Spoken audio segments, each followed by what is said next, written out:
Hello दोस्तों जब भी आप शेयर मार्केट में किसी कंपनी का एनालिसिस करते हैं तो आपने एक शब्द बार बार सुना होगा, मार्केट कैपिटलाइजेशन या मार्केट कैप। कई लोग सोचते हैं कि जिस कंपनी के शेयर की कीमत 2000 है वो 200 वाले शेयर से बड़ी कंपनी है। लेकिन क्या ऐसा सच में है? जवाब है बिल्कुल नहीं। किसी कंपनी का साइज उसके शेयर की कीमत से नहीं बल्कि उसके मार्केट कैप से तय होता है।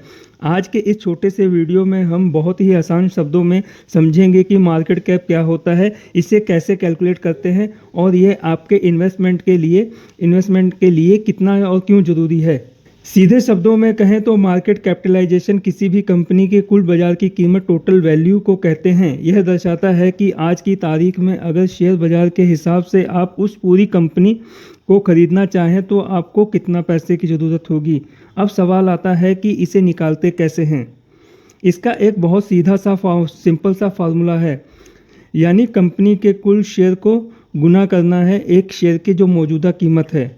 इसे एक उदाहरण के तौर पर समझते हैं। मान लेते हैं कि एबीसी नाम की कंपनी जिसके मार्केट कैप का कुल 1 लाख शेयर है, जिसके मार्केट में कुल 1 लाख शेयर हैं और उसके एक शेयर की कीमत उस वक्त 500 है, तो उस कंपनी का मार्केट कैप होगा 1 लाख गुना 500 इक्वल 5 करोड़। यानी कि उस कंपनी का जो मार्केट कैप है वो उसकी मार्केट कैप की कीमत हो रही है 5 करोड़, यानी उस पूरी कंपनी का वैल्यू 5 करोड़ है। भारतीय शेयर बाजार में कंपनियों को उनके इसी मार्केट कैप के साइज के हिसाब से 3 मुख्य भागों में बांटा जाता है। लार्ज कैप यह देश की सबसे बड़ी स्थापित और भरोसेमंद कंपनियां होती हैं जिनका मार्केट कैप 20,000 करोड़ से ज़्यादा होता है, जैसे रिलायंस या टीसीएस। इनमें रिस्क और जोखिम बहुत कम होता है और स्टेबिलिटी ज़्यादा होती है। मिड कैप ये मध्यम आकार की कंपनियां होती हैं जिनका मार्केट कैप 5,000 करोड़ से और 20,000 करोड़ के बीच में होता है।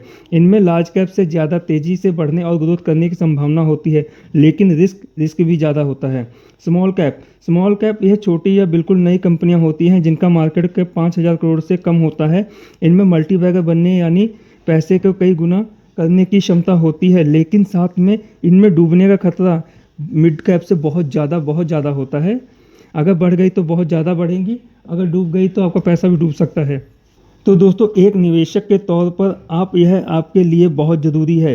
पहला, जोखिम को पहचानना। मार्केट कैप देखकर आप समझ सकते हैं कि आप जहां पैसा लगा रहे हैं वो कितनी सुरक्षित या कितनी रिस्की कंपनी है।